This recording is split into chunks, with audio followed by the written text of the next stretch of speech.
Hi guys, Primal Cuts and Deboning tayo ng kalahating baboy. Shoutout kay Kim Esguera. Alam ko nahihirapan ka pa rito, pero sana makatulong sa itong gagawin natin video.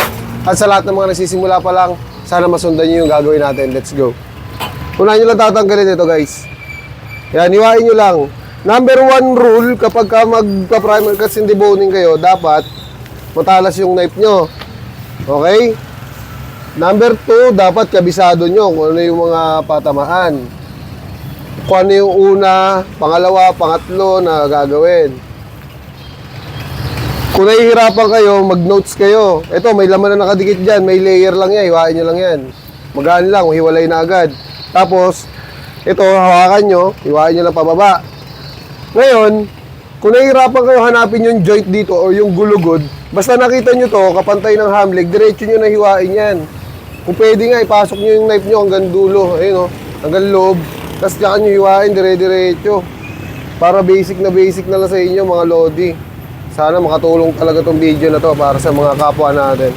Tapos bali na agad. Bali. Para di na kayo na-delay. Okay? Tapos dito, pinakamaliit na buto, 1, 2, 3, 4 sa ibabaw ng pip ribs. Tapos diretso lang hiwa mga idol. Pag nahiwa nyo ng ganyan yan, syempre balat na lang yan, hiwain nyo ngayon, dire-diretso. Tapos adjust nyo lang to. Yan. Tapos kapag hiniwaan nyo tong loob, kasi pag may nakapa kayo dyan na buto, adjust nyo lang yung knife nyo. Iiwasan nyo lang. O yan, katulad yan, tayo mapakita mo. Ayan o, tulad yan, buto, di ba? Buto yung nahihiwa ko. Adjust mo lang ng konti yung knife mo. Kasi soft bone naman yan eh, may hiwa at may hiwa yan. Okay?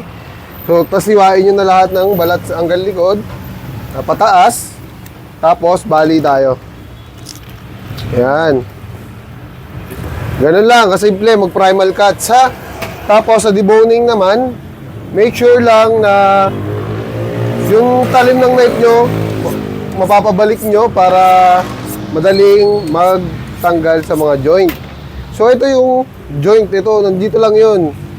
Pag hiniwa nyo itong laman na to, diretso nyo yung knife nyo dyan sa joint. Makakapahan nyo kasi yan, ayun o, tulad yan, ayun o. Ayun, nahiwa na agad natin yung joint. Yan. Diretso na yan, hiwain nyo na yung ganyan, tapos hiwain nyo na yung laman. Tansyahin nyo lang, Ganyan lang kasimple. Tapos dito naman sa may buntot, pag kanan kayo, yung buntot nasa kaliwa. Left hand, hawak nyo yan. Hawak nyo yung, dito nyo ilagay yung kamay nyo, para pag hiniwa nyo to, naka-oblique kayo. Yan. Hiwain nyo lang yan. Lalabas na yung duktungan. Okay? Tapos pa-letter siyang hiwa. Susungkitin nyo lang yung pinakang joint niyan. Ito yung joint niya, no? Sungkitin nyo lang, dulo lang ng knife yung gamit. Lang, ayan. Yan. Okay? Pa-letter silang yun. Tapos, tanggal na agad. Tapos, itong knife nyo, dikit nyo rito sa buto. And then, hiwain nyo lang palabas. Okay? Tapos, dito naman sa kabila, adjust lang kayo ng 1 inch. Bow nyo yung knife nyo. And then, adjust ng 1 inch. Okay? So, pag nagawa nyo yan, dito nyo hawakan, and then tansyahin nyo lang yung laman na ilalagay nyo sa tailbone natin. Ayan. Okay na, tailbone. Sunod tayo dito sa femur bone natin. Tanggalin nyo lang itong balat. And then, ito yung layer na puti. Ayan. Sundan nyo lang yung pattern natin para di kayo nahihirapan. Hiwain nyo lang yan. Tapos dagger. Dikit lang yung knife sa buto.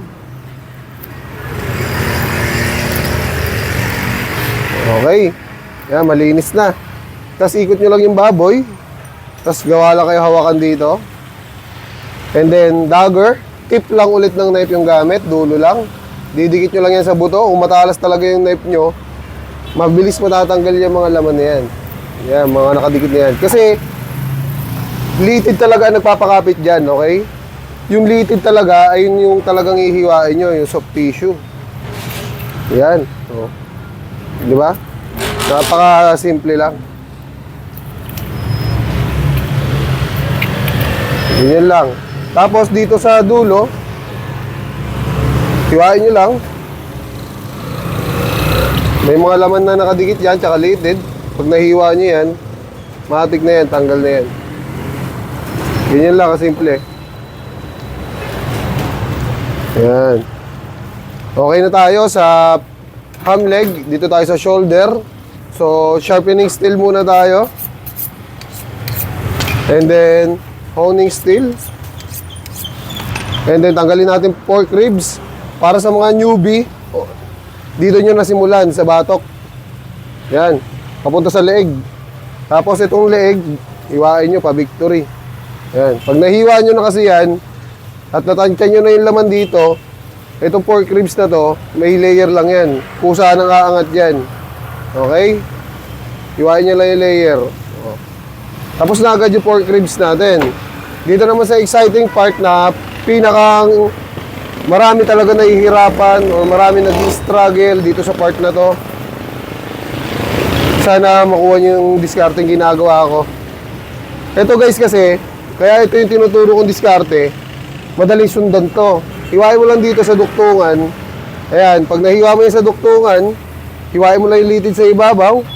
Pag nahiwa mo yung litid sa ibabaw at nakaangat na yung soft tissue, itong layer na to guys, itong layer na to, lagi nyo tatandaan.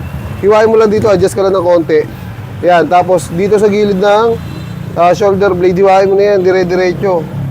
Ayan, pag nagawa mo yan, kaangat na ng kusa lahat yan guys. Ayan, Ayan, di ba? Nakaangat na yan, makinis na. Madali mo na matatanggal yung shoulder blade mo. Tapos, dito, itong isang layer na puti na to, hiwain nyo lang yan ng diretso lang. Kahit magaan nyo lang yung hiwa nyo sa knife. Tapos ito, yung knife nyo, susunod nyo lang doon sa gilid ng shoulder blade. Kung saan na may hiwa yan, hindi nyo kailangan ng puwersa madiin. Okay? O, di ba? Kahit hindi ko pinapwersa. Tapos, pag nagawa nyo na yan, tulak nyo, yung mga laman sa ibabaw. Yan. Para kita na natin na makinis na yung shoulder blade natin. Pag makinis na yung shoulder blade na yan, ito yung litid sa na makapal. Dikit nyo lang yung knife nyo guys. Tapos ikot nyo lang. Ayan, ikot nyo lang dito. Pag naikot nyo yan na ganyan, may dalawang option yan. Pwede nyo ibaba yung mga laman dito sa gilid, tsaka dito sa gilid, tapos hiwaan nyo na isa. Yung iba naman, diretso hiwa isa. Tapos matatanggal na nila ng maayos yun. Ito, and 3, 2, 1, sana makatulong sa lahat ng baguhan. Ayan. Pag kayo ganito nakakapit pa, madali na yan. Kakayasin nyo lang ng knife yan. Ayan. Tanggal na agad yan. Hindi importante kung gaano ka 0-0 yung shoulder blade. Ang importante, nagawa nyo na maayos at malinis. Tapos dito sa pata front, ginagawa na naman namin dito, pangtinda lang. Kaya ganyan kalaman. Sana nakatulong sa iyo, idol, and peace out.